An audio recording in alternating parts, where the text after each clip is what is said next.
Hi guys, இன்னைக்கு my wife is demon queen மாங்காவோட chapter 22 பார்க்கலாம். ஸோ போன சாப்டரில் எங்கே விட்டாங்களோ அங்கேருந்து ஸ்டார்ட் பண்ணுறாங்க. டொரோனா என்ன சொல்கிறான்னா, நீ இந்த ஸ்கில்லை டீச்சர் மொச்சியா கிட்ட கற்றுக்கிட்ட போலையே அப்படின்னு டொரோனா சொல்கிறா. அதுக்கு இசபெல்லா என்ன சொல்கிறான்னா, ஆமாம், மொச்சியா வந்து மலைக்கு அந்த பக்கம் இருப்பான், அவனை கத்தியோட கடவுள்னு கூப்பிடுவாங்க அப்படின்னு இசபெல்லா சொல்கிறா. கட் பண்ணா புரி ஃப்ரெண்ட்ஸ் என்ன சொல்கிறாங்கன்னா, அவள் ரொம்ப பவர்ஃபுல்லான ஆள், மொச்சியாக்கு கீழேயே அவள் ட்ரைனிங் எடுத்திருக்கா அப்படின்னு புரி ஃப்ரெண்ட்ஸ் சொல்கிறாங்க. கட் பண்ணா டொரோனா என்ன சொல்கிறான்னா, நானும் வந்து மொச்சியாக்கு கீழே ட்ரைனிங் எடுத்திருக்கேன், அதனால தான் நீ மொச்சியா ஸ்கில்லை யூஸ் பண்ணும்போது என்னால் கண்டுபிடிக்க முடிஞ்சது அப்படின்னு டொரோனா சொல்றா. அதுக்கு இசபெல்லா என்ன சொல்றானா, ஒத்துக்கிறேன், ஆனா நான் யூஸ் பண்ண ஸ்கில் மொச்சியா ஸ்கில்லோட ரொம்ப ஸ்ட்ராங்கரானது அப்படின்னு இசபெல்லா சொல்றா. அதுக்கு டொரோனா என்ன சொல்றானா, உனக்கு அருவாளை பத்தி நிறைய எக்ஸ்பீரியன்ஸ் இருக்கு, சரி இன்னிலேருந்து நீயும் என்னோட ஒரு ஸ்டூடெண்ட் அப்படின்னு டொரோனா சொல்றா. கட் பண்ணா புரி ஃப்ரெண்ட்ஸ் என்ன சொல்றாங்கன்னா, அந்த அழகான பொண்ணு நம்ம கிளாஸுக்கு வர போறா அப்படின்னு புரி ஃப்ரெண்ட்ஸ் சொல்றாங்க. ஆனா புரி வந்து இதை பார்த்து காண்டாகிறான். கட் பண்ணா லெய் என்ன சொல்றானா, நீ சொல்றது கரெக்ட் தான், அவங்க ஏன் செலிப்ரேட் பண்றாங்க, அவ எந்த கிளாஸ் அட்டென்ட் பண்ண போறான்னு முடிவே எடுக்கல அப்படின்னு லெய் சொல்றான். கட் பண்ணா ஜியாங் காமிக்கிறாங்க. அவன் என்ன சொல்றானா,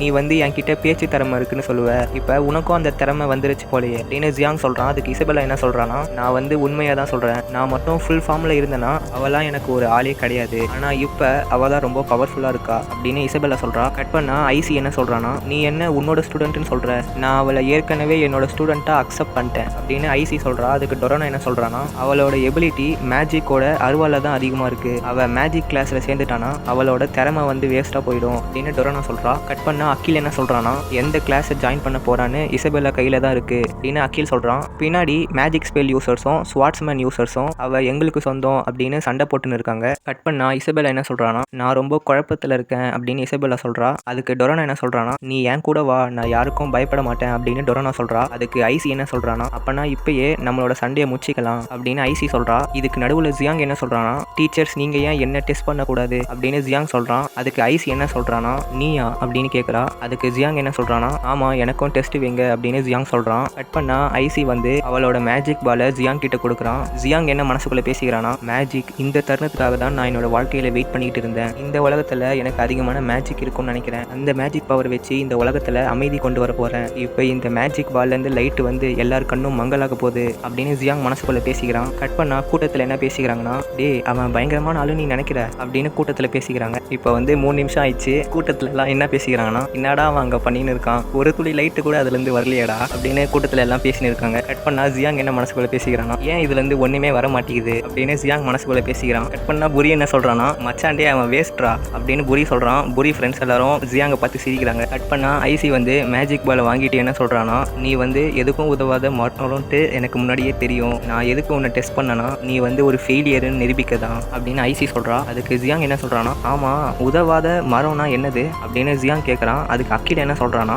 உதவாத மரம் அப்படின்றது ஒரு மரம், அது வந்து வடக்கு பக்கத்தில் இருக்க ஒரு ஸ்பெஷலான மரம், அந்த மரத்தை நம்ம வீடு கட்டவும் பயன்படுத்த முடியாது, நெருப்பு வைக்கவும் பயன்படுத்த முடியாது, அதனால தான் உன்னை அவங்க எதுக்கும் உதவாத மரம் அப்படின்னு சொல்றாங்க. கட் பண்ணா ஜியாங் என்ன மனசுக்குள்ள பேசிக்கிறானா, அப்ப இங்க இருக்கவங்க திறமை இல்லாதவனை எதுக்கும் உதவாத மரம் அப்படின்னு சொல்லுவாங்களா அப்படின்னு ஜியாங் மனசுக்குள்ள பேசிக்கிறான். இப்போ ஜியாங் என்ன சொல்றானா, இப்போ என்னால் மேஜிக்கும் கற்றுக்க முடியாது, அருவாலும் கற்றுக்க முடியாதா அப்படின்னு ஜியாங் சொல்கிறான். அதுக்கு அகிலும் என்னமோ சொல்ல வரான். கட் பண்ணா டொரோனா என்ன சொல்கிறானா, உன்னால் அருவாலை எப்படி யூஸ் பண்ணலான்னு கற்றுக்க முடியும், ஆனால் பவுண்டரி பவர் இல்லாமல் உன்னால் யாரையும் தோக்கடிக்க முடியாது அப்படின்னு டொரோனா சொல்கிறா. கட் பண்ணா ஐசியை காமிக்கிறாங்க. ஐசி என்ன சொல்கிறானா, உன்கிட்ட பவுண்டரி ஃபோர்ஸ் இல்லைனா உன்னால் மேஜிக்கையும் கற்றுக்க முடியாது அப்படின்னு ஐசி சொல்கிறா. கட் பண்ணா ஜியாங் என்ன சொல்கிறானா, வேற வழியே இல்லையா அப்படின்னு ஜியாங் சொல்கிறான். கட் பண்ணா புரி என்ன சொல்கிறானா, எதுக்குடா இன்னும் இந்த இடத்துல இருக்க, நீ வந்து எதுக்கும் உதவாத மரம், உனக்கு மூளையும் இல்லைன்னு நினைக்கிறேன், இந்த இடத்த விட்டு போ, மூளை இல்லாதவனுக்குலாம் இந்த இடத்துல இடம் கிடையாது அப்படின்னு புரி சொல்கிறான். அப்படியே இந்த சாப்டரே முடிக்கிறாங்க. ஸோ இந்த சாப்டரில் ஜியாங்கை வச்சு செஞ்சுட்டாங்க. அடுத்த சாப்டரில் என்ன நடக்குதுன்னு பார்ப்போம். அது வரைக்கும் பை கைஸ், பீஸ்.